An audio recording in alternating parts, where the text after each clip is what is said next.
Okay, I want to thank everybody for their patience sincerely. Do we have all the staff that we need for the meeting? Attorney, do you have the applicant and appellants here? Good? Okay. With that, we'll call the meeting to order. I'd like everyone, please silence your cell phones or turn them off as you may choose. And we always start with the Pledge of Allegiance. Pledge allegiance to the flag of the United States.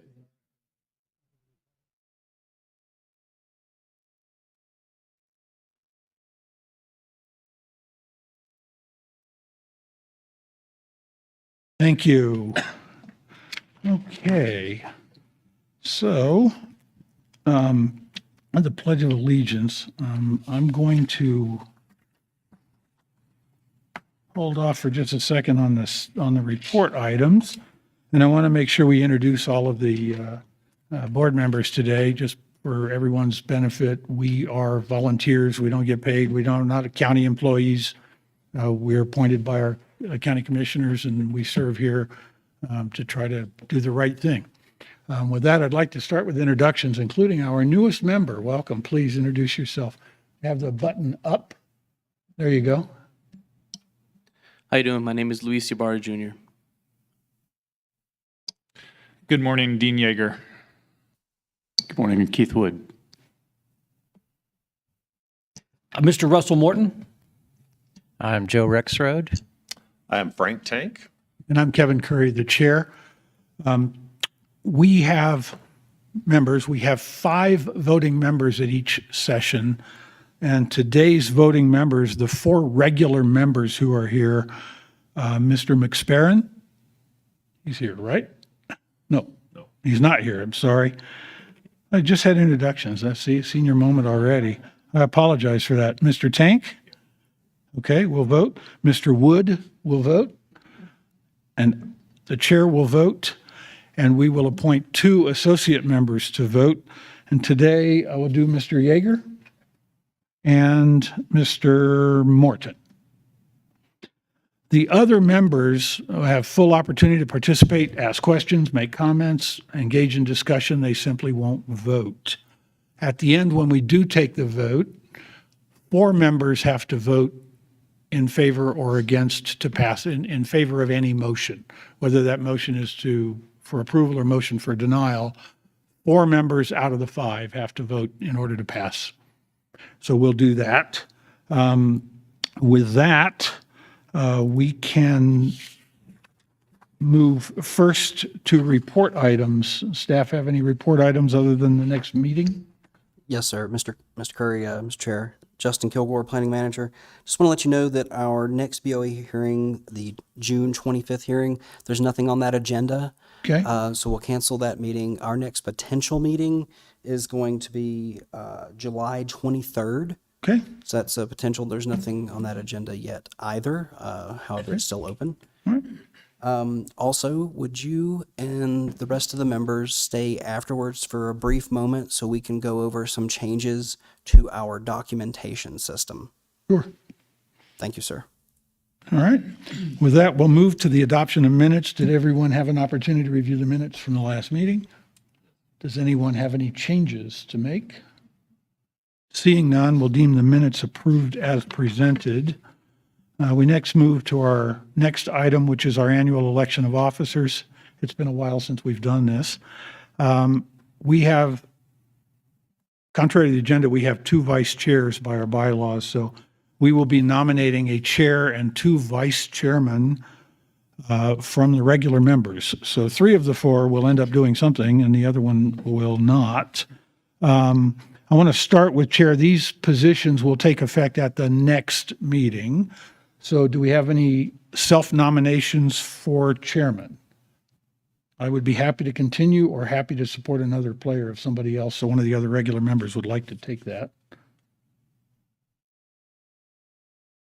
Seeing none, do we have a motion for chairman? I nominate Mr. Curry. Do we have a second? I second Mr. Curry for chair. Thank you. So we have a motion and a second to nominate Mr. Curry to continue as chair. I'll now take a vote. Mr. Wood? Aye. Mr. Tank? Aye. Mr. Yeager? Aye. Thank you. And Mr. Morton? Aye. And the chair votes aye, and I'm elected. Thank you. Would anybody like to self-nominate for first vice chair? I'll gladly retain the position if you guys are interested in keeping me. And Mr. Tank, would you like to do that, or would you like to support Mr. Wood for that? No, I don't support Mr. Wood for vice chair. All right. Then I will make a motion that Mr. Keith Wood be the first vice chair. Do we have a second? I'll second. All right. So we have a motion and a second for Mr. Wood as the first vice chair. I'll take the vote. Mr. Wood? Aye. Mr. Tank? Aye. Mr. Morton? Aye. Mr. Yeager? Aye.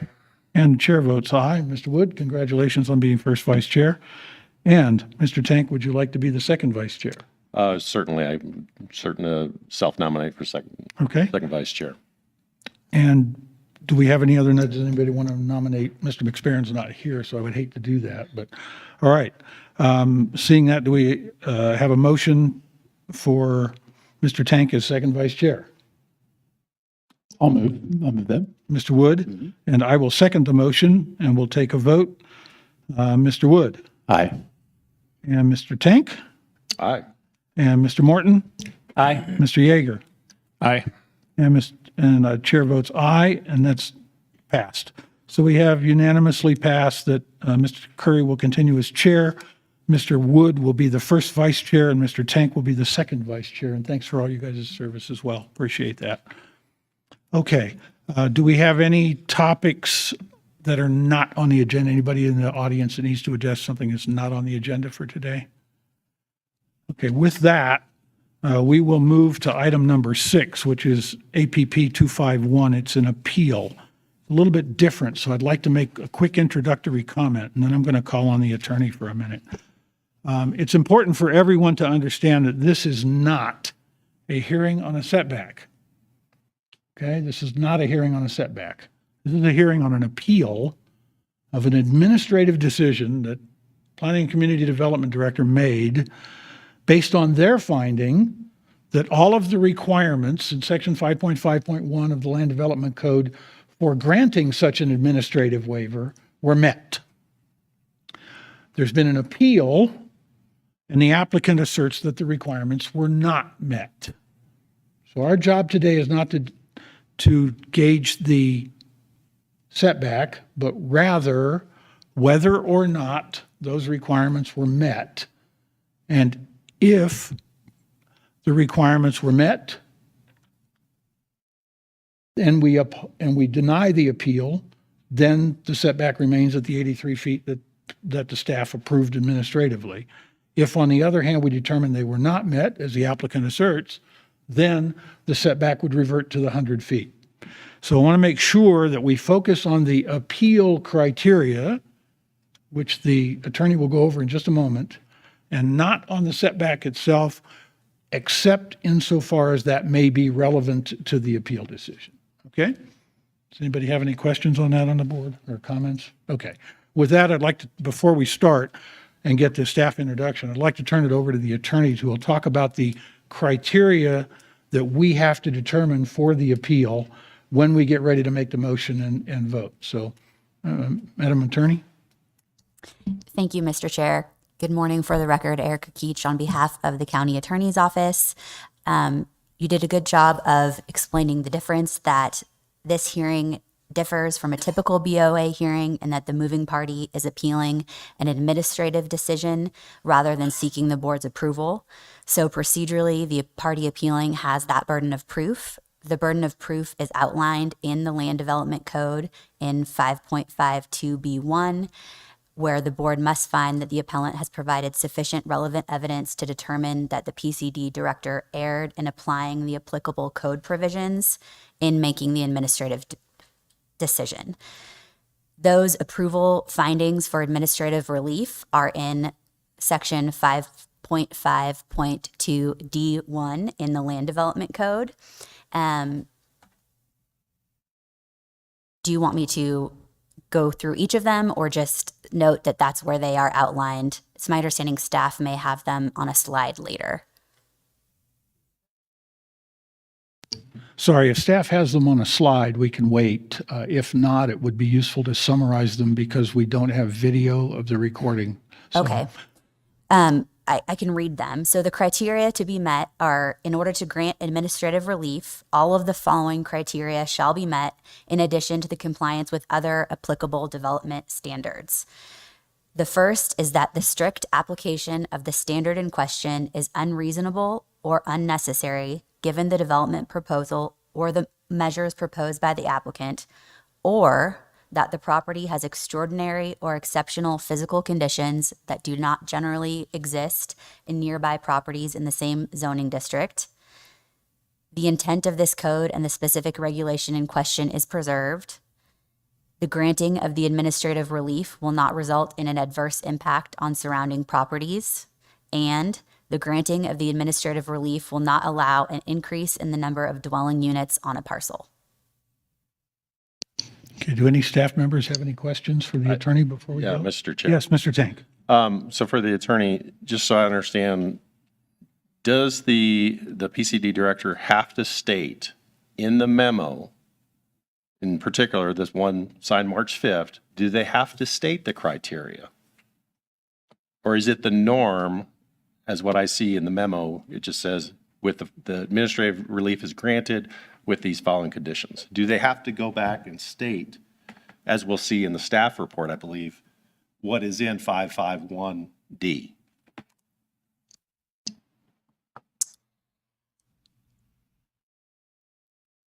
I can't offer an opinion as to whether the appellant has met their burden. So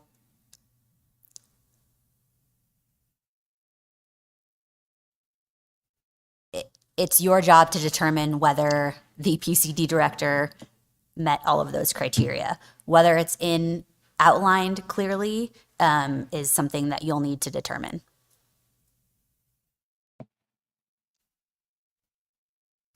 Any other questions for the attorney? All right, with that, I'll invite staff up to make the introduction on the topic.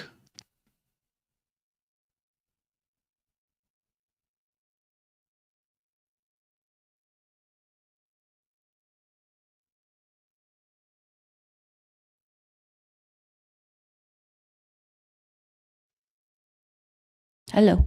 Good morning. I'm Lacey Dean, planner with El Paso County. I was the planner on both of these projects, starting with BOA and the administrative relief that was approved. And I have also been working through this appeal as well. Let me.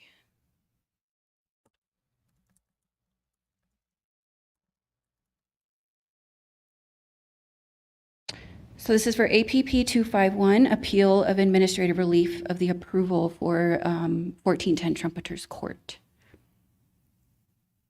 I've already introduced myself, Lacey.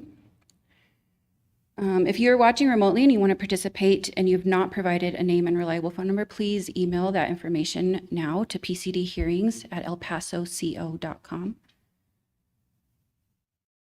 So we've already gone through, have we already gone through how the procedure will go? I'm going to do my presentation. The appellant will then present their side. We'll do citizens in favor, citizens against. The appellant will have a chance to rebut against the opposition. You guys can ask questions and then we'll make a determination. So as she already went through briefly, Erica went through the authority of you all in this situation is to determine if our code was met by the application. I just pulled this from the code to show that we're here for appeal of an action regarding administrative relief, and it's on you all to decide if that was met. Again, she already read through. The BOA must find that the appellant has provided sufficient relevant evidence to determine the PCD erred in applying the applicable code provisions. Today, we're being presented with an appeal by Jeffrey and Stacy Werschke. They are the westerly neighbors to Mark and Jerry Grissom, who applied for the administrative relief at 1410 Trumpeters Court. I'm going to go ahead and go into some background on the property. This is the home that was requesting the variance to the setback. This red X indicates approximately where they're going to put the new garage. This just gives you an idea of the vicinity. It's Highway 105 where it intersects with Highway 83. They're just a little bit northwest of that. I did this graphic here to show that these are the neighbors that are appealing and their relation to the property that got the administrative relief granted. This is a street view I took from Google Maps where I just show that the distance between the homes currently, and the red X again is indicating where that garage is intended to go. In terms of zoning, this is part of the Hilltop Pines PUD, which was established in 2004. This blue line is indicating the extent of that PUD. The surrounding area over here is a different PUD, but similar lot size is 2.5 acres. The green outline here indicates the property in question, and again, the yellow is indicating the neighbors who are appealing. I did this overlay of the PUD on top of the aerial imagery to give you an idea again of where the garage will be and to show that their house currently sits right on their required setback. So they would definitely need relief in order to be able to put anything on that side. In terms of zoning compliance, the Hilltop Pines PUD, the PUD is designed to encourage innovative and creative design and to facilitate a mix of uses. This particular PUD had very drastic setbacks on each individual lot. They did not have a set standard setback for every lot. Every single lot would be different. So for example, on 1410 Trumpeters, their west side setback is 100, their neighbor's east side is 50 feet. So I think the idea was to try to keep homes a certain distance apart. I believe that was a motivation for that. They do have this bit in the PUD verbiage where they discuss the setbacks as being possibly able to be moved during the platting stage up to 20 feet from where they establish them to be. And it says here that the Development Services Director may authorize setback changes within the minimums established below. The side setback could be a minimum of 30 feet. So they're flexible. They were flexible at the platting stage as to moving those setbacks. Obviously, the platting stage has passed, so the 100 feet was established. Apart from the encroachment on the proposed side setback, they meet all other zoning requirements with their property. So the denied request, some of you may recall, I don't think we had very many people here that day, but BOA 244, they came in requesting 62 feet where the 100 feet was required on the west side over here. This is the map they submitted for that project. Their garage was pretty sizable, and they were requesting, again, 62 feet to the boundary line. That was in September of 2024 when they applied. They were asking for a 38% variance. We received 7 letters of opposition for that project and 6 letters of support. It was denied by the BOA. I think the main reason was that it did not include an alternative plan that would satisfactorily mitigate the impacts to the neighbor. So it was suggested at the end of that hearing that the applicants revise, try to push the structure more toward the main house and try to reduce the impact on that setback. The approved request, which was ADR 253, was asking for 82 feet. So they revised their plan. They chopped off 20 feet from their original plan, came back with an 18% variance request, which based on the definition, and I'll get into the criteria of administrative relief in a moment, that fits within the requirements of an administrative relief. So over the following few months, they reworked their plan. They came up with this new plan, pushed it more toward the house as suggested, and they fit within the 20%. We received 5 letters of opposition on that project and 10 letters of support, and it was approved administratively on March 5th. So administrative relief, according to section 5.5.1.b.1, These are all of the items that you could bring in for administrative relief. I highlighted this one specifically because that's what we're here for, is a reduction in the setback, a maximum of 20% reduction in the setback.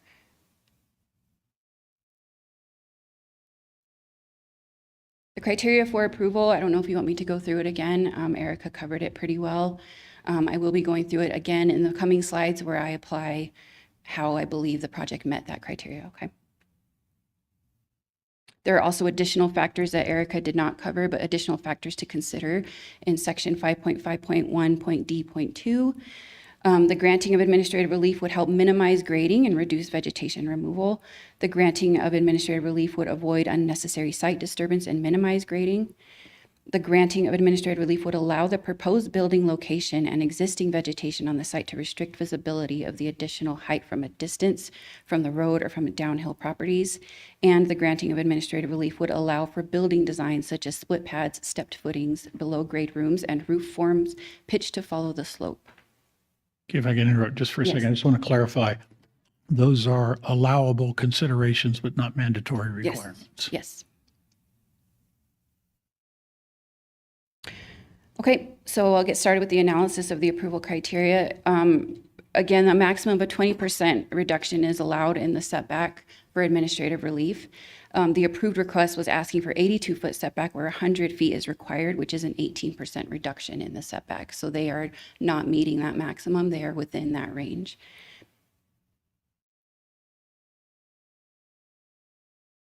The strict application in question is unreasonable or unnecessary given the development proposal or the measures proposed by the applicant, or the property has extraordinary or exceptional physical conditions that do not generally exist in nearby properties. Some of the properties in this PUD are allowed to have a 30-foot side setback. I pulled this snip from the PUD. This is lot 9, 10, and 11 in the Hilltop Pines PUD. And you'll note here they do have 30-foot setbacks on their sides. The particular property has, this particular PUD, I should say, has particular setbacks that are 2 to 3 times larger than surrounding PUDs with 2.5 acre lots. Surrounding PUDs that are also 2.5 acre, they have 35-foot setbacks on their PUD. And then conventional zoning and 2.5 acre zones have 15-foot setbacks. So it's a bit of an extreme setback to put in place in this particular PUD. The property has topographic challenges that have dictated the locations of the primary house being right up against that westerly setback. The opposing party can speak more to exactly what happened where they decided to put the house, but I believe it was a matter of where it sat on the land that they had to put it where it is. It will also dictate the location of the proposed detached garage because it's already graded and flat in that area. This is a picture just kind of giving you an idea again from Google Maps showing how the land is on this particular property. This is 1410 Trumpeters Court, so it would be challenging to put a garage anywhere other than where they're proposing to put it. I can't speak for the back of the property. I should say I've not seen the back of the property. The intent of this code and the specific regulation in question is preserved.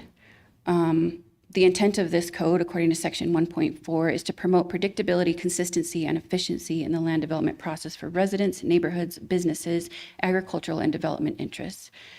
The denial of BOA 244 led to the submittal of new plans, and those were consistent with the suggested revisions by the BOA, and it met the threshold for a more efficient process, which is the administrative relief. The specific regulation in question is preserved, which is to provide limited flexibility to lot standards when it is determined that no substantial detriment to the public good nor harm to the general purpose and intent of this code will be caused by the administrative relief granted. The new plans, they were revised in such a way to reduce the impact to the neighboring property. That alleviates the detriment that was in place with the original suggestion of where to put it. No harm to the general purpose of this code will be caused as discussed in the previous bullet. I feel like that was a bit repetitive in the code, but we already discussed that. This is a comparison of what they came in with for BOA 244 and what they ended up with in ADR 253. Just give you a general visual of that. The granting of administrative relief will not result in an adverse impact on surrounding properties. Again, the revised request was meant to alleviate the impact on the neighbor, and you can see from this graphic from the assessor's office, they are still a good 200 feet or more from the neighbor's home. So I did an estimation of where the proposed garage will be to the neighbor's corner there, and it's estimating 217 feet. So they're still maintaining a big distance between the structures regardless of the adjusted setback.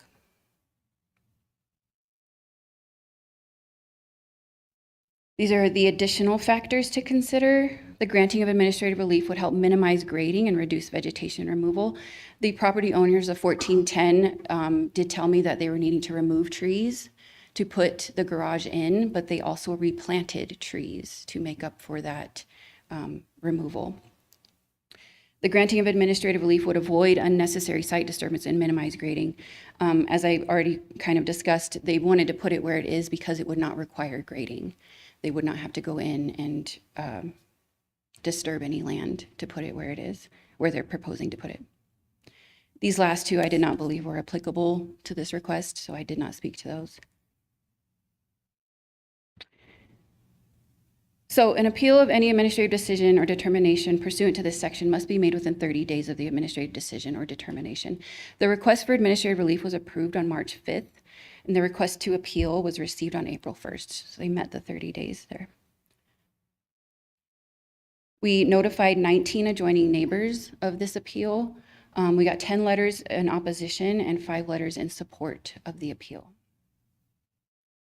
And I just wanted to put this up at the last to remind you of what you're here to determine. Find that the appellant has provided sufficient relevant evidence to determine that the PCD erred in applying the applicable code provisions in making its administrative decision or determination in order to approve the appeal. Thank you for several things. I thought the visuals were excellent, and thank you for not reading your slides and summarizing them instead. We appreciate that. Yeah. Does anyone on the board have any questions for the staff, for Lacey, Ms. Dean, Yes. Mr. Tank? Yeah, so I'm looking at the staff report, page 2, and I'm trying to compare it to what the appeal party stated that there was no, without any specific reference or determination was met. In the staff report, it says the application for administrative release was submitted to staff for review on February 11th. Determination was made March 5th. And then you made findings pursuant to the approval criteria. So are we saying that those approval criteria, similar to what you've presented today, I guess, but are we saying that these approval criteria are part of the record that informed the PCD and that would be available for the public to see? Or this was done after the fact, after the issuance of the March 5th determination? I think I'm not understanding the question. So you have findings. Yes. Which you've also presented today. Right. Were those findings available for the PCD director to make her decision on March 5th? Because it was submitted to the staff for review on February 11th. Yes. They were. Okay, so that I can search in some public record to see that there are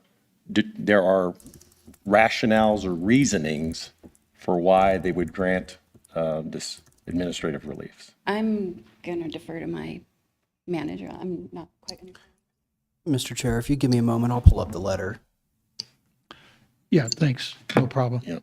Mr. Chair. In the meantime, yes, Mr. Wood. And I guess a similar sort of question to that is like, why did it go to staff to make that determination as opposed to coming to us? Like clearly there had to have been a line there that they would have used that rationale of referring back to the land development code to make that decision internally as opposed to coming back before the board, correct? Okay. It's that 20%. The They 20%. they were under the 20% threshold between ADR, which is administrative relief, and Board of Adjustment. So then we referred to the land development code to determine that staff was able to make that determination internally, but your question is whether or not that was made like actually presented. Yeah, the applicant states, or sorry, the appellant states there was no specific reference or determination. Okay. The memo issued is like page and a half. Sure.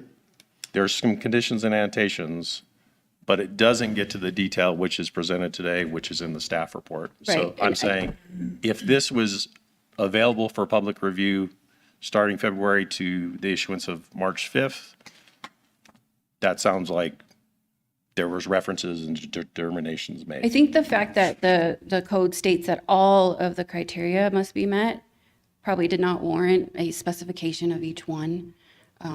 All of the criteria was met, so that was just a general statement on the, Yeah, I mean, you're doing that now in Right, this right, presentation. right. You're going through all the criteria and why you Yes. made that decision. I'm just saying, was that part of the staff review process and then presented? yes. For the March 5th determination? It Okay. it wasn't really presented. I mean, it's approved administratively where we review the code Okay. and decide that And the it met P- the criteria, and then we issue them an approval Okay. letter. So in terms, when you say presenting, I didn't present it to really. Yeah, I'm not saying like a presentation like this, there's similar findings that the PCD director is using Right. based upon what the staff can reference. Okay. Mr. Chair, Justin Kilgore. Yes.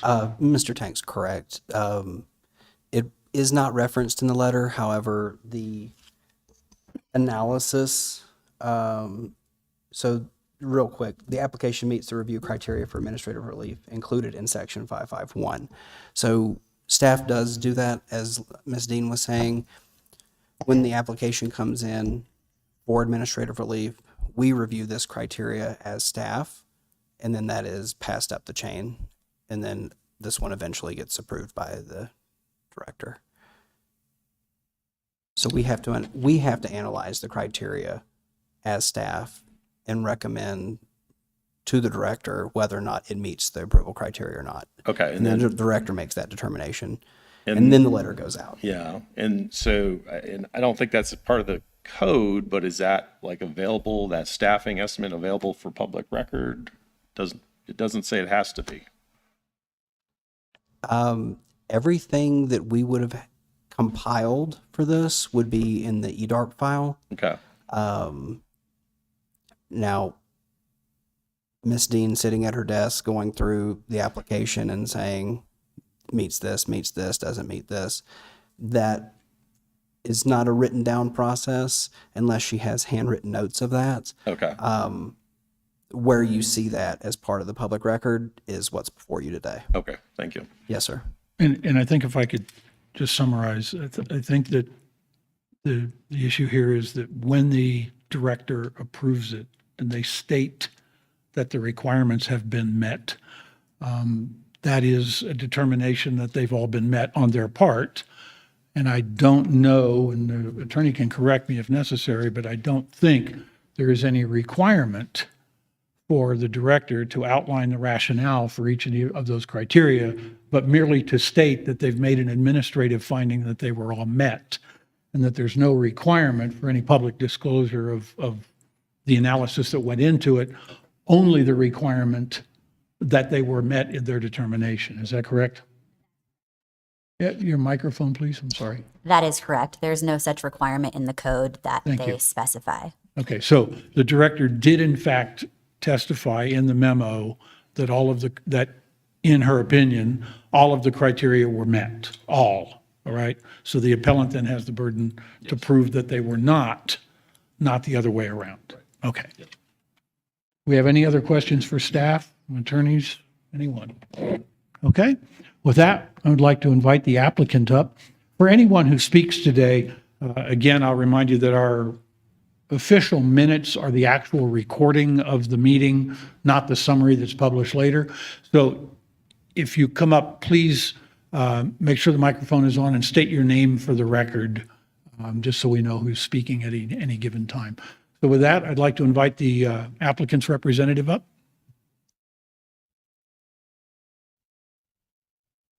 Thank you, Lisa. Appreciate it.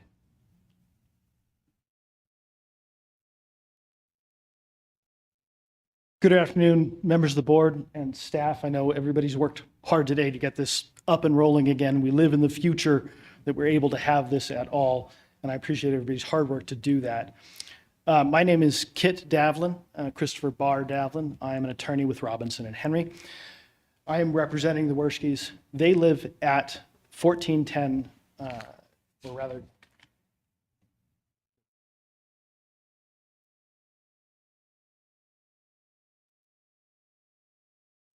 going to work for us, maybe it's not.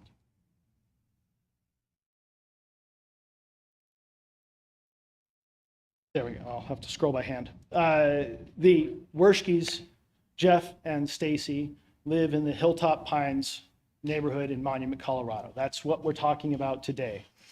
It is an upscale neighborhood. Their neighbors live at 1360 Trumpeters Court. 1360 was the address that was granted the variance to build a second detached garage area. Those are the Grishams as we work through this. It is important to note that Jeff and Stacy moved into a house that had already been built in 2016. Part of that neighborhood and part of the HOA that now exists, and the reason that the setbacks were established were to protect view corridors. Contrary to what was said earlier, these are not random sets of view corridors, and they are not random setbacks. They are not even on each side, but they are even between the neighbors. So for instance, the Werschkes have a 100-foot setback to their west and a 50-foot setback on the other side to the Grishams. The Grishams have then a 100-foot setback on that side, and on the far side they have a 50-foot. And the next side, so on and so forth, 50 on one side, 100 on the other. So then the only real difference in this section of the properties is that in some cases there are 75-foot setbacks, but those are 75 feet on both sides. In all cases of this area of Hilltop Pines, which is the central area of Hilltop Pines that encompasses approximately a dozen homes, those homes are separated by 150 feet. The lot lines protect those view corridors. They are expensive neighborhoods. They are expensive houses. People have purchased these houses for those reasons, to allow space between themselves and the neighbors and to protect their view corridors. When the Grishams built their house and moved into their neighborhood, they could have put it anywhere on their 2.5-acre lot. They had the choice to build anywhere. They chose to build it 10 feet away from the setback line towards the Werschkes' house. They could have built it 75 feet away. They could have built it 100 feet away. They built it 10 feet away. They're practically on the setback line. Then they decided that they needed an extra garage. They already had a 4-car garage. They had already been granted by the HOA the ability to have a shed built on their property, a separate shed unit. In fact, I want to make clear, this is not neighbors fighting tooth and nail with each other. These are friendly people. In fact, the Werschkes helped build the shed on the Grishams' yard. But that shed was not in the setback. The shed is behind their house. At some point, the Grishams decided they needed even more space than their 4-car garage. So they decided they wanted a 2-car garage, but somehow came to the conclusion that the only place they could put it was into the setback. So they designed a garage that was entirely within the setback. This board looked at that and said, no, thank you. That's a little bit ridiculous for all of the reasons that the board laid out at that time. Now, then the Grishams went back and redesigned their garage. It is still entirely within the setback. They didn't move it when this board said, come up with another plan. They didn't say, okay, let's move it to the front of the house. Okay, let's move it to the back of the house. There are acres of land behind their house that are completely within the setback that they decided not to build their 2-car garage in. Instead, they made a one-car garage, we'll call it a one-car garage, a one-car garage, a large one-car garage that is, again, entirely within the setback, entirely towards the Werschke's property. That request was approved by this board or by the director. As we just heard, that approval was perfunctory. The director signed off on what the staff had decided. She did not analyze any of the considerations herself. She did not do anything other than state, we have met the criteria, therefore we're granting this variance. That's why there is nothing within the record that shows an analysis of the criteria except this post facto analysis done by the staff here. This picture, and I apologize, there's a bit of a delay between these screens. Here we are. This picture is from the back of the Werschke's yard to the Grisham's home. Closest to us, we see a pair of brush trees that they may have planted. That's where the garage is going to go. It is still as long as it was. It's just not as wide as it was, and it is set fully within the setback area. It doesn't intrude onto their area of the property. It simply intrudes onto the setback. Picture below shows these are not the two neighboring yards as you see them on your screen. These are two views of the Grisham's land. And it shows their original proposed garage on the right, and on the left, their narrower proposed garage. But again, I would note that that proposed garage is entirely within the setback area. They requested and received an 18-foot variance. However, the Werschke's have appealed this decision to grant the variance. I'm going to scroll back. We see this land on the left. The large square is the property of the Grishams. There is quite a bit of space to the front of the house for a garage. There's quite a bit of space to the east side of the house to put in a 2 or 3 car garage. There is a massive amount of space in their backyard to put in any sized garage they would care to put in. They did not consider those options. Instead, they tried to keep it up near the front of their house in the setback next to the Werschke's. Mr. Chairman, Yes, Mr. Rexroad. I just wanted to interject, maybe save you some time. Most of these arguments you're bringing are about the decision. We're not reevaluating the decision. If you can focus your discussion on the errors you believe that the director made in making this decision, that would get us to the point of what we're trying to. Absolutely. And Thank you. Thank you, Mr. Rexroad. The standards in place are those set forth. I'll use change pages. Set forth in the provisions. They were stated at the beginning of this. There are 4 major considerations, all of which must be met in order to grant a variance. The first of these is that they must show that the strict application of the standard in question is unreasonable or unnecessary given the development proposal or the measures proposed by the applicant. There has been no showing that this was, that strict application of the standards, i.e. maintaining the setback, was unreasonable or unnecessary. Nobody has made that statement. Nobody has suggested from any side, whether the department itself or from the Grishams, that this standard was unreasonable or unnecessary. There has simply never been a showing and no evidence presented to this board at any time that that was the case. The second half of this sentence is that or the property has extraordinary or exceptional physical conditions that do not generally exist in nearby properties. All of these properties are essentially identical.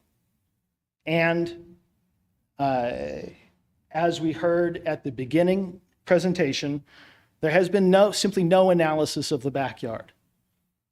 There's quite a bit of space back there. There has been no analysis that was done prior to the decision being made that there were extraordinary or exceptional physical conditions that did not exist in nearby properties in the same zoning district. To the contrary, as we saw in the pictures that were presented in the prior presentation, we're looking at the same property as we stand, the same type of land. As the pictures that were presented, you can see there are ponderosa pine throughout this section. They are thin trees that rise to great heights. They're beautiful and bushy at the top, but they don't present any detriment to a view passing through them. They are wide apart and open view. So a building being built there within the setback certainly does not present any extraordinary physical conditions that did not exist somewhere else. The intent of the code and the specific regulation in question is preserved. The intent of the code is to protect the property owner's rights. That is all codes. That is what all property codes are there to protect property owner rights and then the city or county's access to certain things. So we have, as before us, we have utility and drainage easements that are separate. Those are protected so that we can build things in the future. The property owners, when they purchase their homes, have a reasonable expectation that although views are not protected under Colorado law, that their setbacks will be protected. That's why we established the setbacks and the view corridors. Third, that the granting of the administrative relief will not result in an adverse impact on surrounding properties. I have 2 letters. I'm going to limit myself to 2 of the letters that were presented. The first is from their realtor, and I apologize, now we're out of order on the slides, but I will read to you the letter from the realtor, Michael Turner.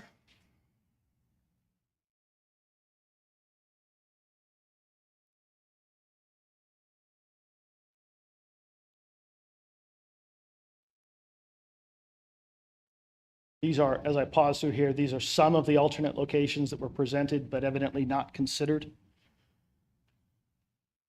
You'll notice on this page, section D in the far back, this is hard to read due to transcription through the various systems, but section D is an entire area that was presented as a possibility for a garage.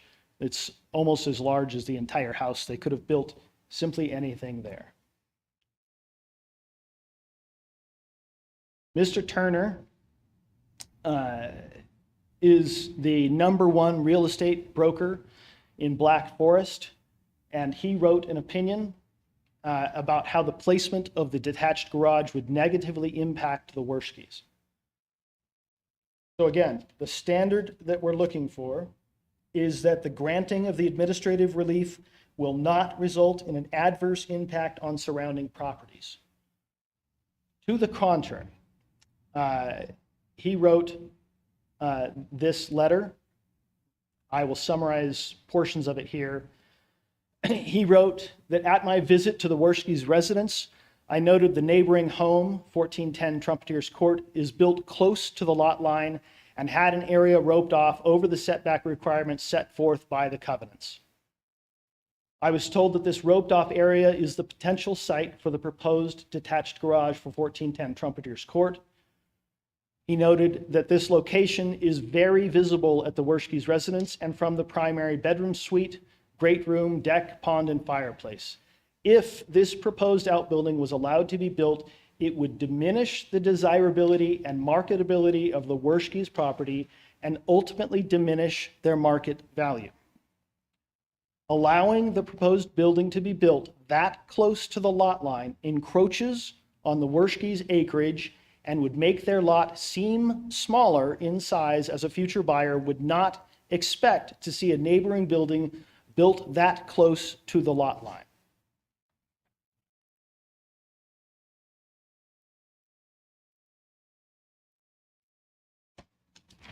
Secondly, we have a letter in support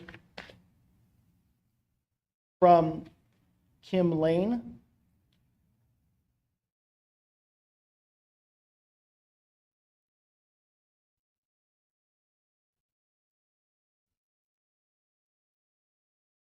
Miss Lane is a broker associate at Remax Properties.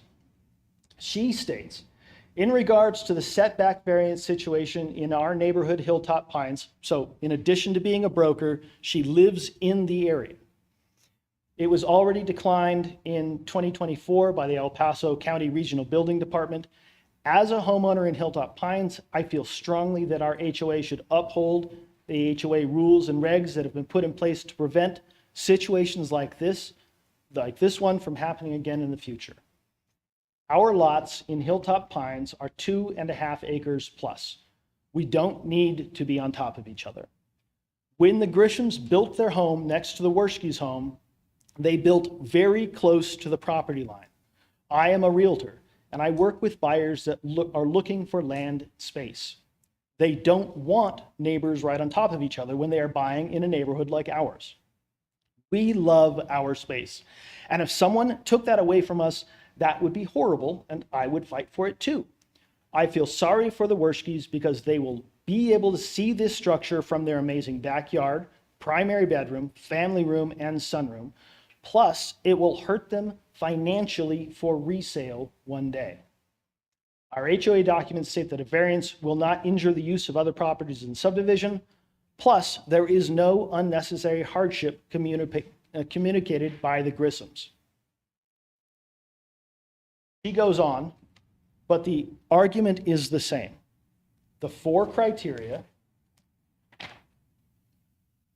that must have been met at the time, and not perfunctorily, they must have been analyzed and met, have not and could not have been met. There is no, the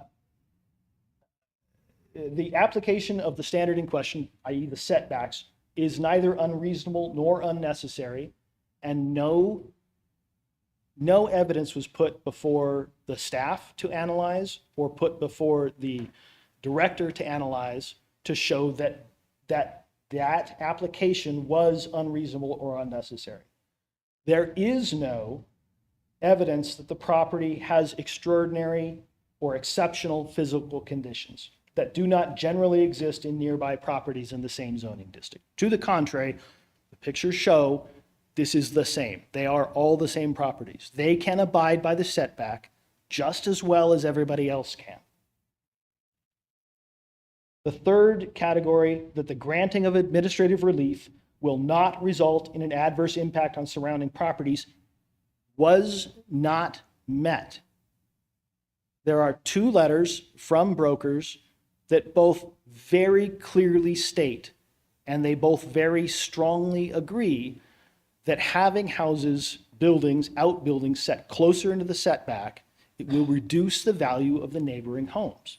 That's why there are setbacks for everyone. If they could build within their own setback, they should build within their own setback. There has been no analysis of why they could not or should not have done so in their back or other side or front yard.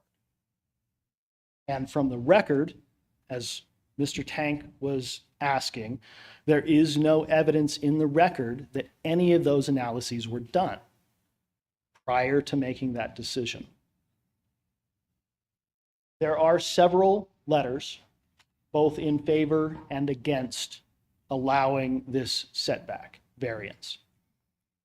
I would point out that a substantial number of the letters opposing the appeal, that is in favor of building the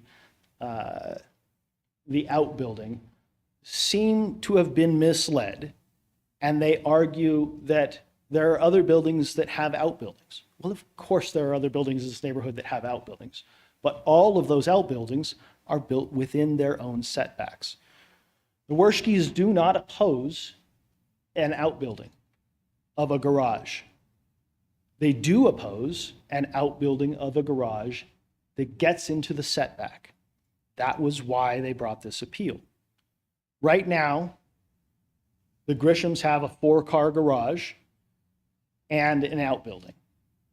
They store their 4 cars and their riding mower in these spaces.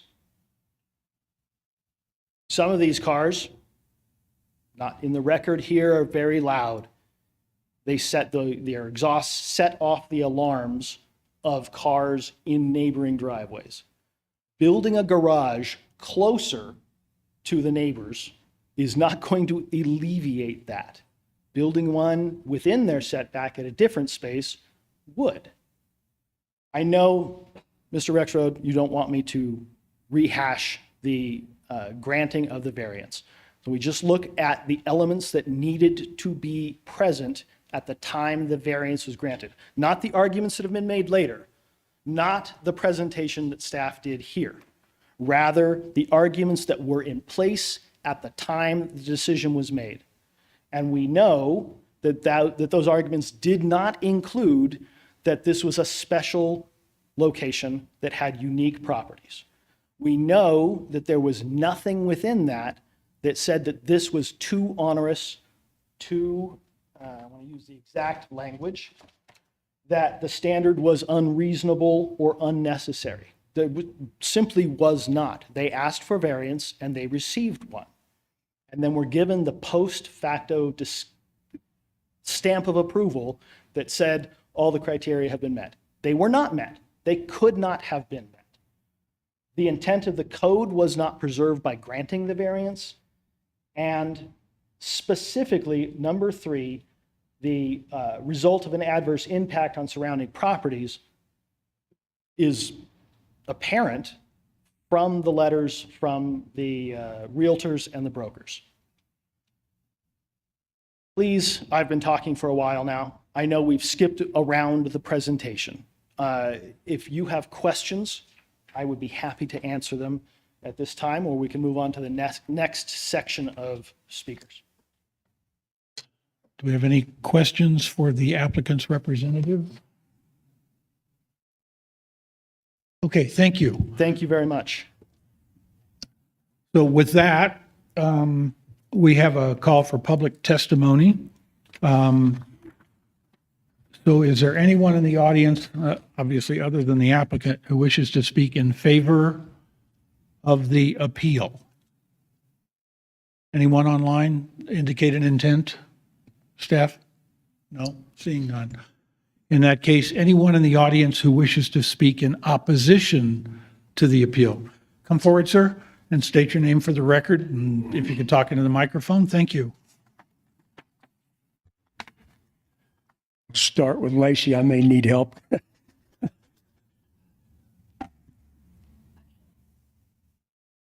Mr. Chair, Justin Kilgore. Yeah. While they're pulling this up, do you mind if I further address Mr. Tank's question earlier? No, go ahead. Mr. Tank, you can find some documentation in our EDARP file. When the ADR was originally submitted, part of the documentation that's required with that is a letter of intent where the applicant analyzes the criteria and presents it to staff. So that did go through a couple of review processes. And if you were to look at the public side of EDARP under ADR 253, you can also see staff's review comments on that document as well. So yes, there is a document that was there. It is not a staff document, but staff did comment on that document. So yes, sir, there is a public record. Okay, thank you. Yes, sir. And I just want to reiterate one other point. When the director signs the letter, the director attests that they believe that the criteria have been met. There is no requirement to state a rationale for that. So the burden is on the applicant to prove that they were not met, and they've presented evidence to that effect. But there is no requirement for the director to provide that information. It's just that when they sign that document, the statement is, I find that they've been met. And there's no requirement for them to explain it. So that's what they've done. Okay. And the findings to support that, a public member could find that. Only to the extent that they were uploaded to EDARB. To the extent they're not required to be, and that's the whole point. Yeah. However, as I said, so once they sign that letter, they've attested that the criteria have been met to their satisfaction. Okay. Okay, all of them. Yeah. And then the appellant then presents evidence to suggest that they are not. Yeah. But there isn't an obligation for the director to publish those criteria. All right. Right. Thank you, Mr. Kilgore. Mr. Chair, Yes, Mr. Wood. and a similar question for staff, and maybe I'm putting a cart before a horse here, but do we have any sort of vehicle to be able to approve this appeal and then later hear this case and actually make the same determination that staff did? So that, if the appeal is that the proper channels were not properly, the proper considerations were not properly made to approve the design as written, can we come to the same determination that staff did at a later point in time and actually rectify that, in a way that maybe even the appellant might be okay with? You know what, I'm going to step in. I'm going to step in here. And so, good morning. I'm actually Megan Harrington, the planning director that everyone has been referring to this morning. And I want you to know that we did not make any decisions perfunctory. I actually did sit down and review this application with Ms. Dean and Justin and reviewed all of the application materials.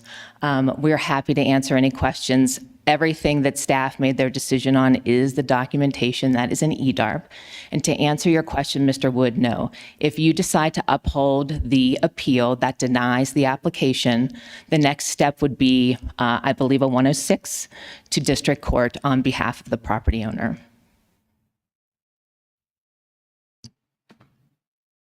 Any further questions? All right. So administratively, I'll just suggest that we called for public comment in opposition. We'll call that public comment in opposition and in answer to the question to the staff. And now, Mr. Grissom, please, I'm sorry, please come forward and. Good morning. My name is Mark Grissom.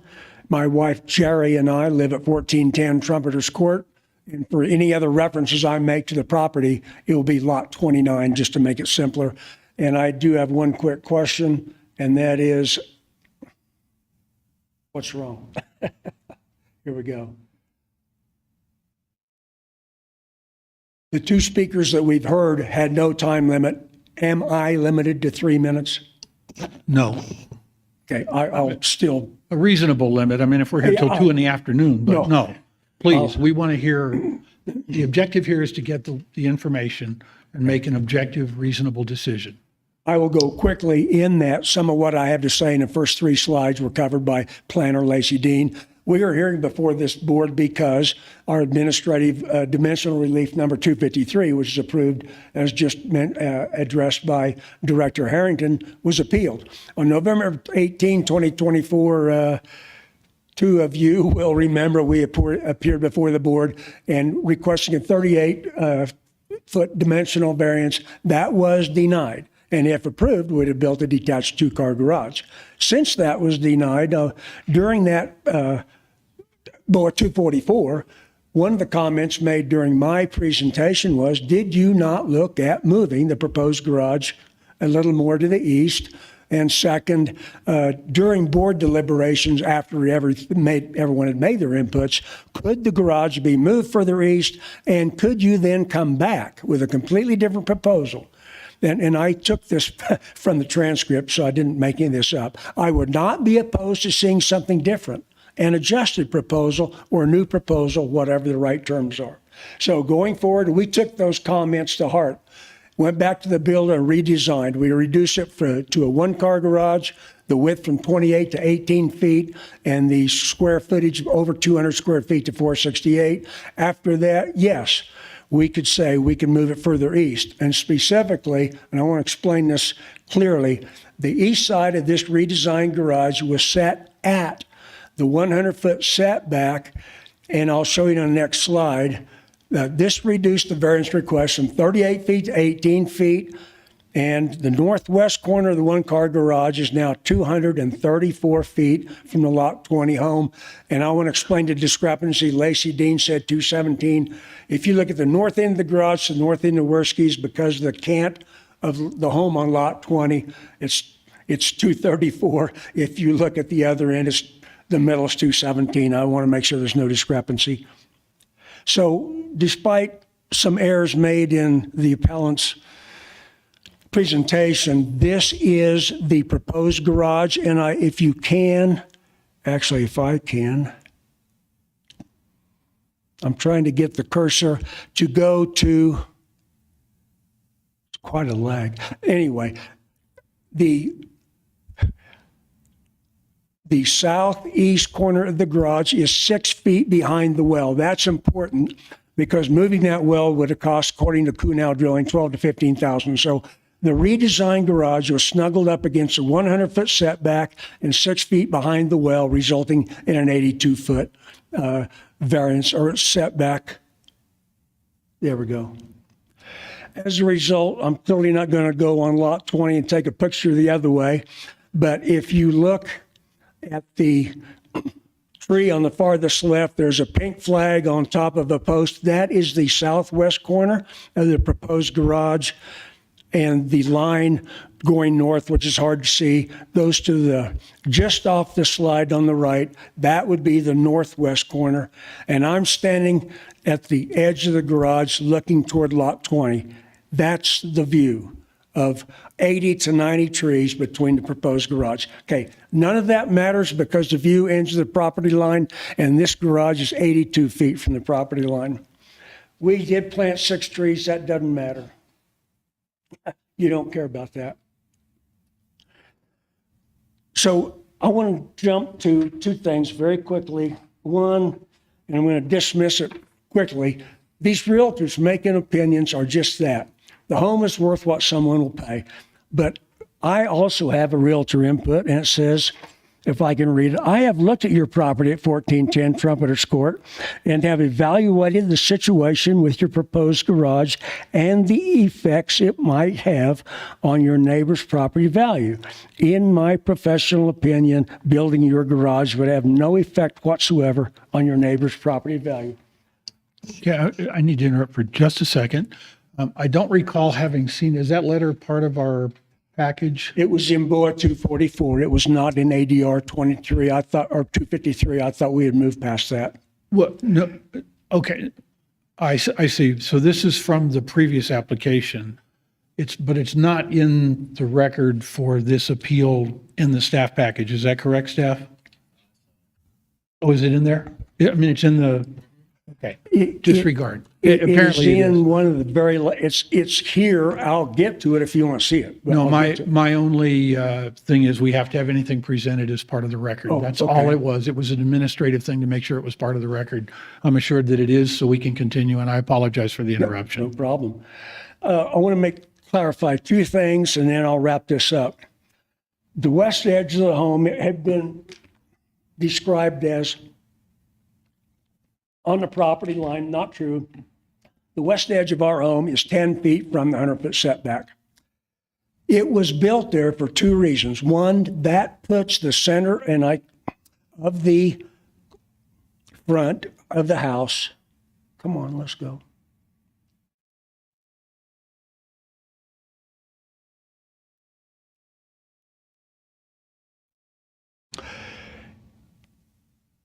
On the right, you see 403.3, that's 7,403 feet. And if you look at the east edge of the house, it's 7,397. And to the right where the cursor is, that is the drainage, which is, as you can see, 73, 91.5, 0.4, 0.2, 0.1. We have a drainage problem on the east side. So the home was built to the far west edge for 2 reasons. The highest point to help reduce excavation for the walkout lower level and back, and to get to the west side of the lot so that the east side could be drainage. This leach field here to the right is about 3 feet higher than this. So this is the only place we had drainage from the back, and all that drainage goes to the front of the house.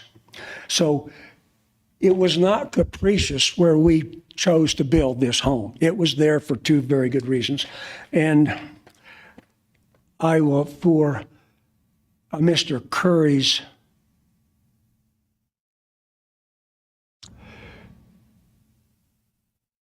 I will come back to this briefly, but here is Dan Armstrong's Realtor Broker opinion, no effect. Okay, and I'm not going to dwell on this, but this is applicable tax assessments. The red dollar signs are where this board approved, in one case, a 50% variance, in the other, a 40% variance. And as you can see, the subsequent tax assessments were not adversely affected by having big variances approved. The strict application of the standard in question is unreasonable or unnecessary. I claim the 100-foot setback is unnecessary, and I draw your attention to the east side, where if the builder thought 100-foot setbacks are required, he'd have done it. But here, 30, 30, 30, 30, 30, 50, 50, 75. The whole east side, clearly the builder thought that that was still preserving the privacy of the development. So I believe that the 100-foot on my property is unnecessary. And lastly, that the property has extraordinary or exceptional physical conditions that do not generally exist in nearby properties. I've gone into some detail about the west side being the highest point on our property where we built the house for two very good reasons. I'm going to move on. All these issues about view are, in my opinion, moot. The view stops the property line, and the west edge of this proposed garage would be 82 feet from that property line with 90 trees in between.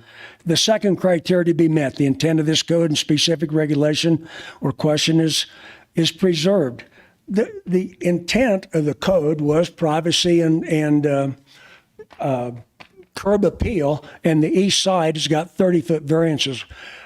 If it was that important, Lot 10 would have been not built or not developed, and those variances, the setbacks would have been included on the east side, and they were not. This administrative relief will not result in adverse impact on surrounding properties. Again, any realtor input is a matter of opinion. Your home is worth what somebody will pay for it. The guy I talked to who lives across the street in Kings Deer says it have no effect. They've got two realtors say it will. Okay. Well, they disagree. And lastly, the granting of administrative relief will not allow an increase in the number of dwelling units. That does not apply here. If the board has questions for me, I'm happy to answer them. I believe that Planner Lacey Dean and her supervisor and Director Harrington did a good job of explaining why this variance does not violate 5.5.1 Land Development Code. If there's questions for me, I'll be happy to answer them. Otherwise, I would ask that this board deny the appeal. Hey, Mr. we have any Chairman, I have a couple of questions. Mr. Rexroad. Did you work with the staff when you were redeveloping your site plan where you were going to put the garage? The PCD staff? Yeah. No. At the end of BOA 244, when the 38-foot variance was denied, I thought about the things that the board had said and then went back and listened to the transcript and pulled those two excerpts out and then used those with the builder to move it further east, make it smaller, but still serve our needs. But I may not be understanding your question, but I did not. You got it. That's Okay. it. Simple question. Number two, did you look at placing the garage 18 feet back from where you're showing it, maybe back a little bit away from the house? Can you give us a reason why that's an unsuitable location? I don't, well, I know for a fact, but we'll go back there. I know for a fact that the surveyors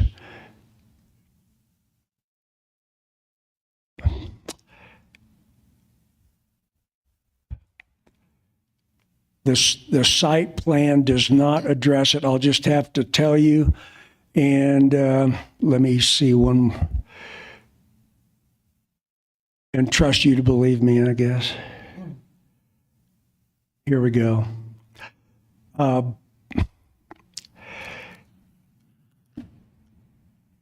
The cursor is at the southwest corner of my garage. This is the back of the garage, and what does not show up very well here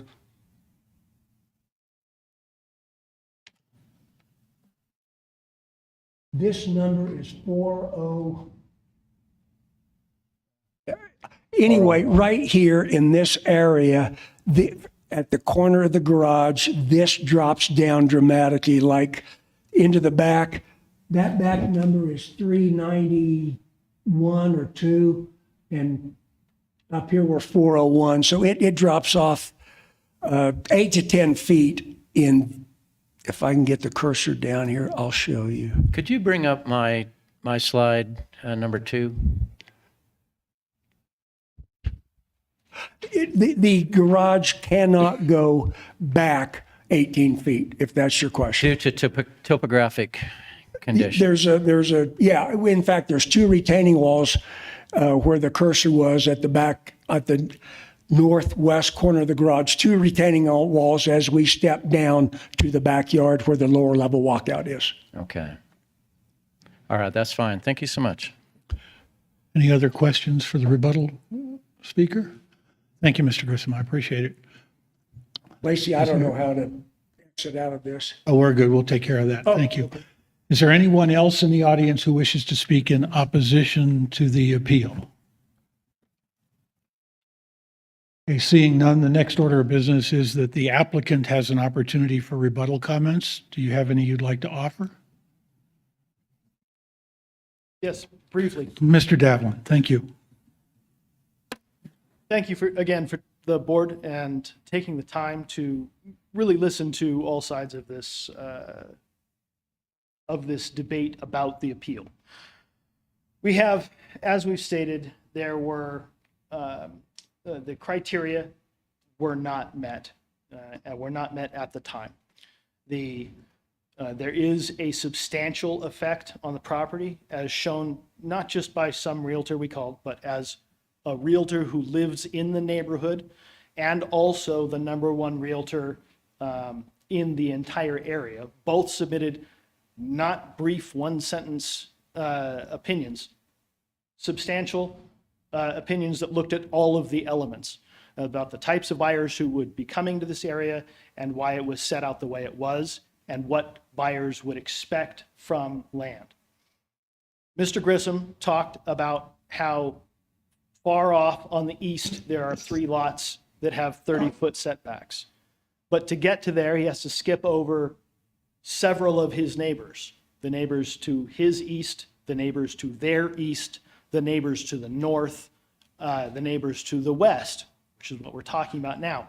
Those view corridors, as set out, were 150 feet. They weren't 30 feet. They weren't, 60 feet if you count both of them. Those are a different area on a different section of road. Here,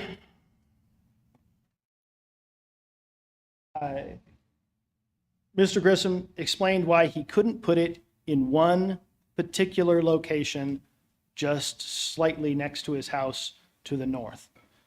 We have no evidence that they looked at other locations that this board recommended that they make an adjusted plan.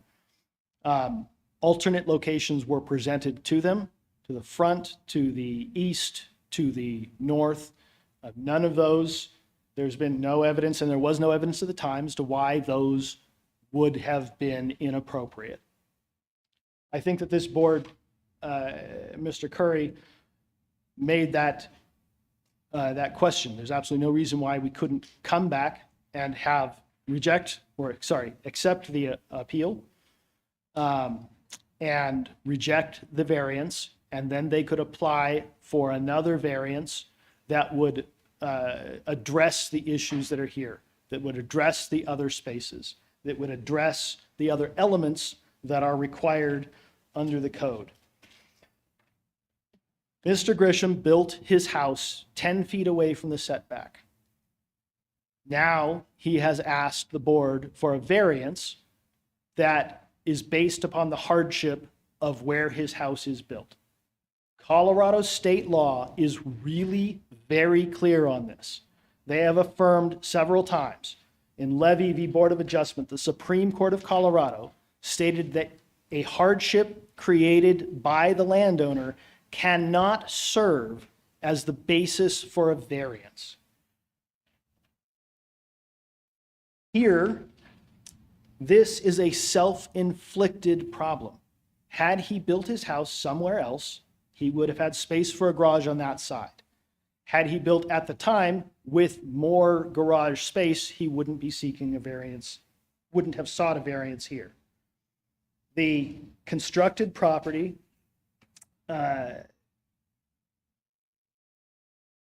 self-inflicted hardship, quoting again directly from Levy v. Board of Adjustment from the Colorado Supreme Court, self-inflicted hardship deliberately or ignorantly incurred affords no basis for special treatment under zoning regulations. This decision, when it was not made in accordance with the rules and the standards set forth under the board's own requirements.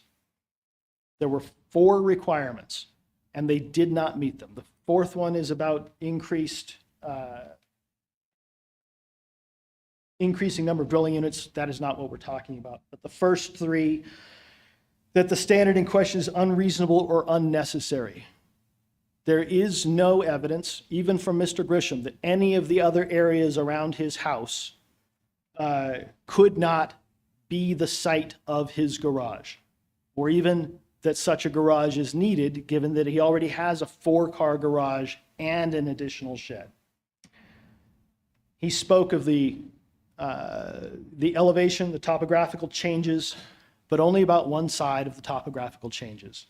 And that those do not generally exist in nearby properties in the same district. This is, as we saw in all of the pictures, these are the same properties. They run in the same direction. They are the same style. The intent, Mr. Grisham was clear that the intent was to protect privacy and curb appeal. Those were Mr. Grisham's own words. Moving a garage for your cars closer to your neighbors does not protect their privacy when you're already setting off car alarms with your Mustang's exhaust. It does not protect curb appeal, as shown by both of the letters from the #1 realtor in the area and the realtor who actually lives in the area. The third point was that the granting of the administrative relief would not result in adverse impact. Here, as shown by those letters, there is a substantial opportunity for impact against the Werschkes on the value of their home. I believe that sums up my presentation, but if the board has more questions, please, I am happy to answer them while I'm here. Have any more questions for the rebuttal speaker? Thank you, sir. Thank you for this opportunity to speak to you. With that, I do have a question for the attorney. The representative just cited a Supreme Court case, and I know we've had many discussions on this board about forgiveness versus permission. As I understand it, the argument is that the self-inflicted harm, quote, is not a basis for variance or hardship. But am I correct in that it doesn't mean that there aren't other considerations that might also go into the decision? Can you clarify the relevance of that case to our discussion before we begin it? Yes. So the appellant cited Levy versus Board of Adjustment, 149 Colorado 493. That was a Supreme Court case that did not decide whether self-inflicted hardship is in and of itself an absolute bar to the granting of a variance. That is not the only basis on which the Board of Adjustment can grant a variance, but it is my legal opinion that that case is not controlling here because in that case, it was a decision before the Board of Adjustment. Here, this is a variance request for administrative relief, and under our code, hardship is not one of the criteria which the director must find in order to grant relief. Does Thank that you. answer your question? Yes, thank you. And I'd also like to make a statement before this Yes. proceeds to a vote. There was a lot of testimony today about certain things, and I wanted to note the following things are not relevant to your decision. View corridors were mentioned. Aesthetics and views are not considered under the code. You can decide, however, what weight, if any, to give to the Realtor opinion letters with respect to whether property value would be impacted, but it would not be appropriate to consider those if they were not before the PC director when she made her decision. So again, your job is to determine whether the director made an error in her decision, and I can't offer any opinion as to that, but hopefully that helps clarify your question. Good, thank you. Any questions for what the attorney just presented? All right, with that,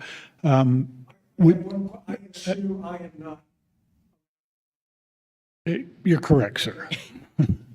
Not according to our processes, and we have to follow those exactly because for everyone's understanding, this is what's called a quasi-judicial decision, and so we have to follow those procedures as they're outlined. And with that, with that, we've had all the public testimony. I'm going to close that out. We will move in just a moment to board discussion and motions and voting. But before we do that, we've been going at this for about an hour and a half. I'm going to take a short 5-minute break for facilities break. I will caution the board, as I said, it's quasi-judicial. We may not discuss any aspect of this case while we're on our break. All discussion must be on the record, okay? You talk about kids and grandkids and travel, but nothing about the case. So with that, we're going to take a 5-minute break for facilities, and we'll resume. Well, make it 7 minutes. By the clock on the wall, it's 10:57. We'll resume at 11:05.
I think we have everybody. We'll call the order meeting back to order.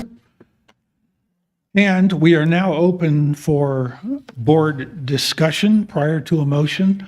I ask staff to present the slide that have all of the criteria that must be met. As a reminder, the burden is on the applicant to provide sufficient evidence to show that at least one of those criteria, at least one, was not met. So our decision today is to determine whether or not they've done that, and I'll open discussion to any member of the board who has any thoughts on any of those criteria or the discussion we've heard. Mr. Chair, I think I'll start off. Maybe it's just me Ms. Morton. expressing to everybody sort of my thoughts on this. And we have, from the very beginning, tried to continue to remind ourselves that this is not about numbers and variances as we are very comfortable dealing with on this board, but rather whether or not the Planning Commission actually applied that same due diligence that we try to at least do here. I'm not going to say that this case gets any easier as we seem to go down the road with this. And even in doing so, and even some of our questions as board members have still sort of focused on and been drawn back to the actual variances, whether or not the structure could go somewhere else or why it's there. Why it's there probably is important to this. But I think for me, the most important thing is, the question is whether or not we believe the staff did due diligence in its preparation of the decision that was then presented to Director Harrington, and then whether or not she made the right decision based on those recommendations. It seems to me it would have been a better presentation from the staff if we could have seen some of those things.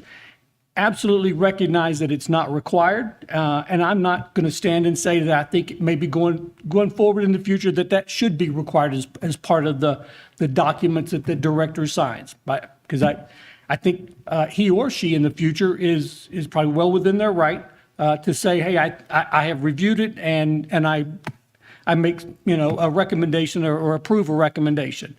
But it would have been helpful, I think, here in just seeing some of that staff work that was presented so that we could determine that the staff, for sure, based on fact, not opinion, that the staff did do due diligence.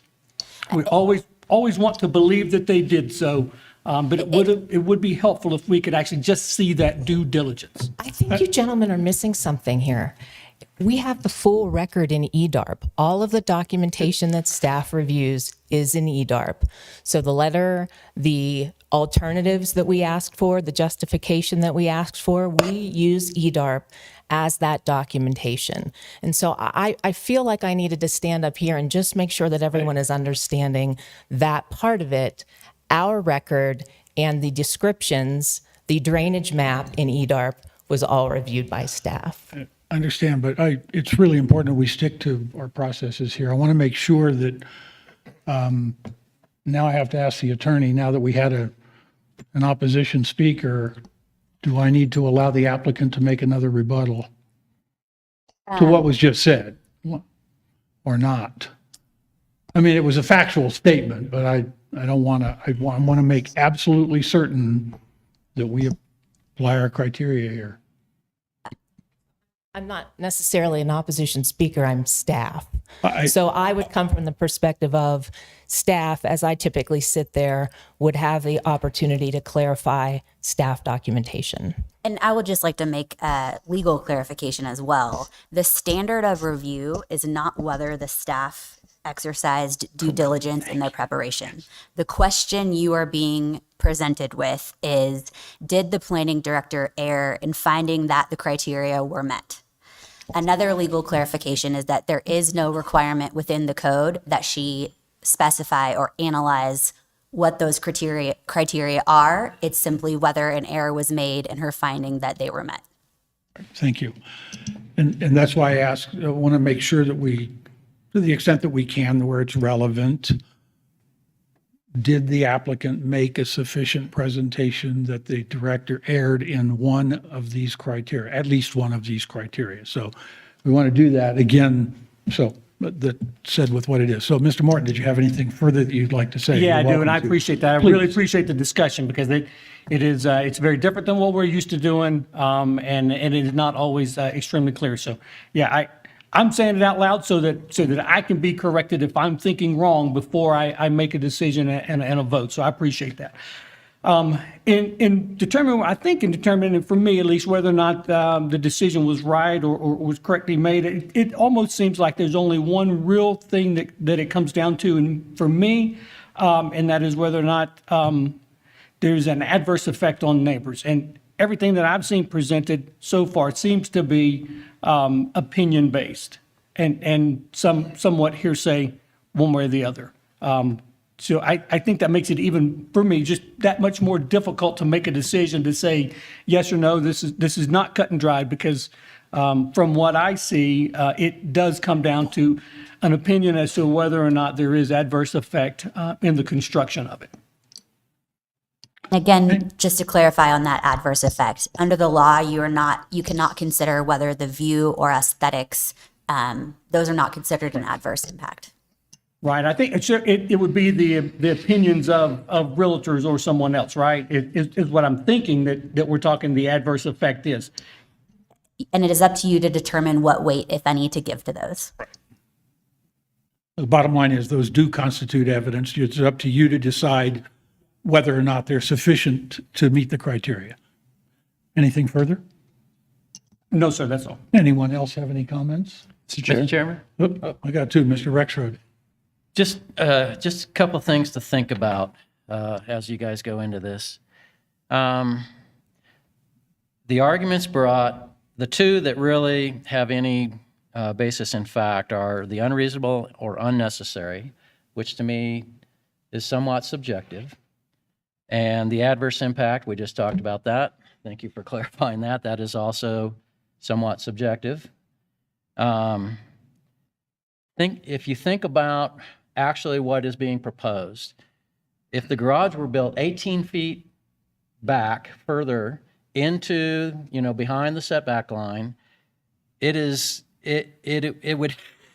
would be very difficult for anyone for that to have any significant impact from the neighbor's property 200 feet versus 218 feet away as you're viewing it from your property or a potential buyer of your property looking at that.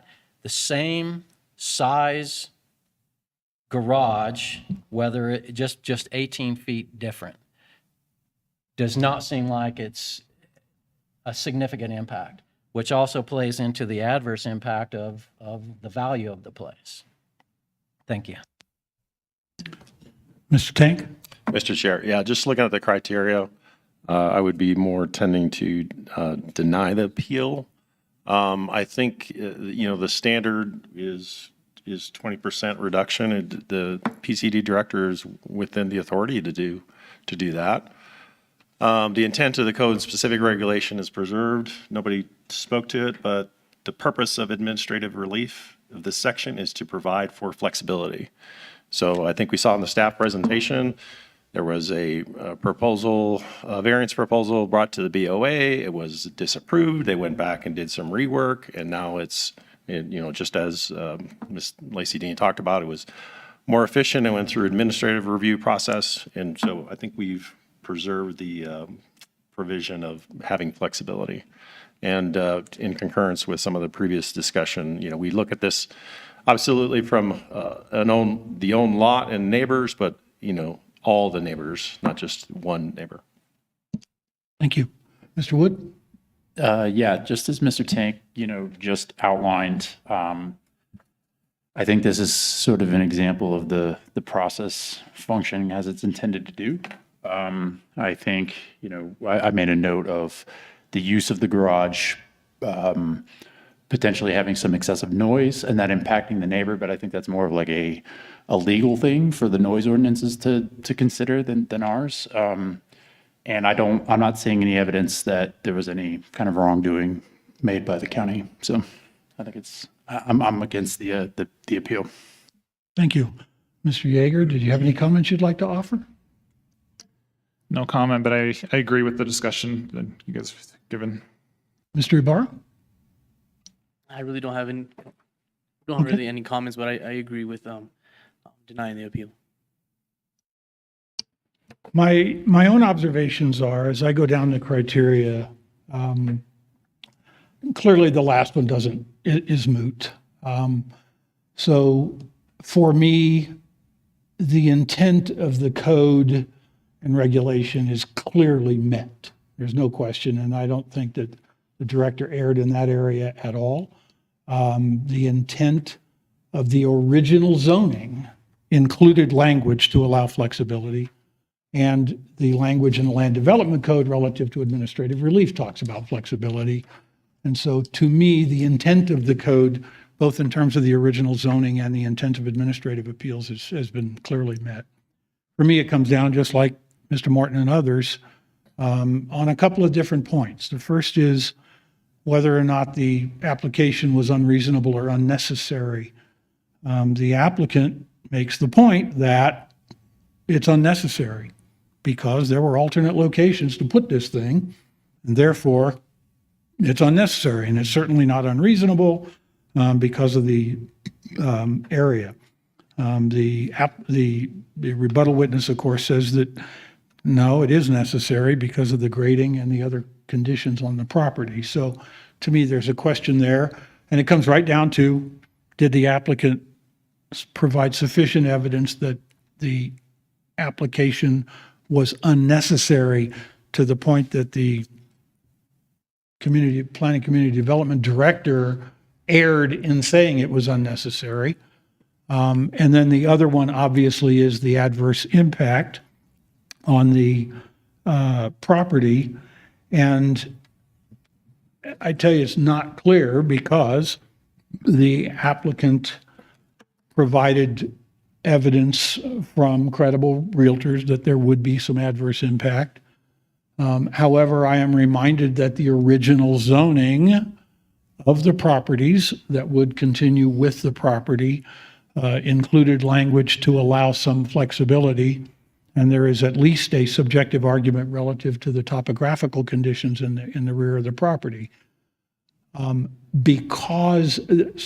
the bottom line is, I think the applicant has an argument and has presented evidence to suggest that the criteria of unreasonable or unnecessary was not met and that the adverse impact was not met. However, for me personally,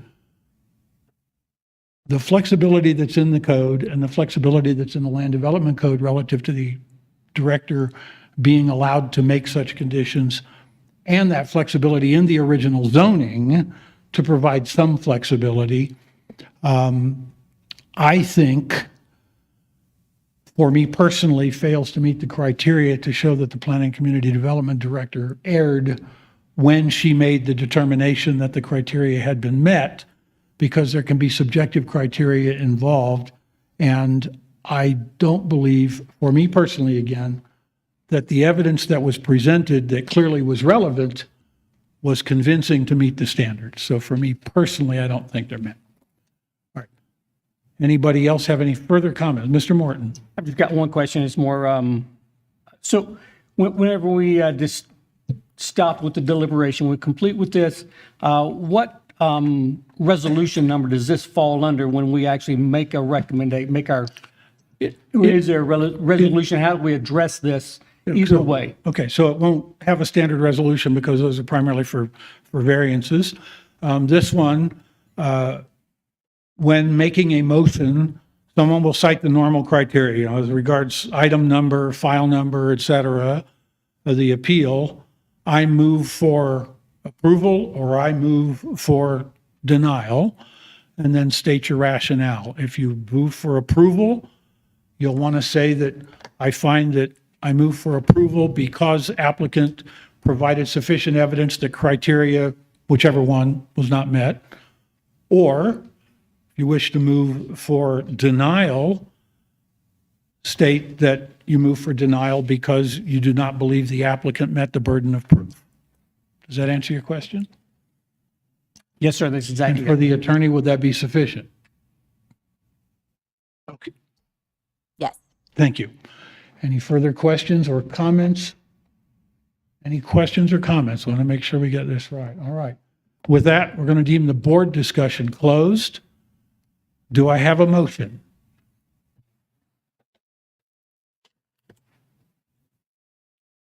I guess everybody's going to look at me. So, Mr. Chair, as I was still trying to figure this out and write it down, I may need some help as we get through this.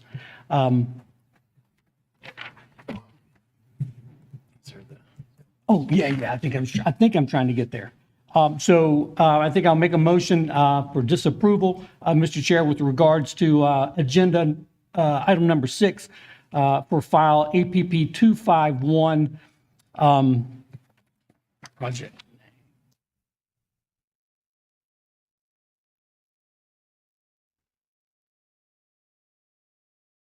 Which is the appeal of administrative approval of dimensional variance, 1410 Trumpeters Court setback relief.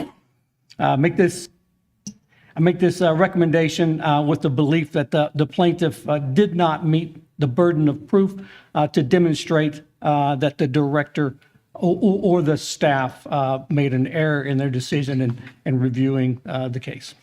Very good. We have a motion from Mr. Morton as regards item number 6, file number APP 251, the appeal of administrative approval and dimensional variance.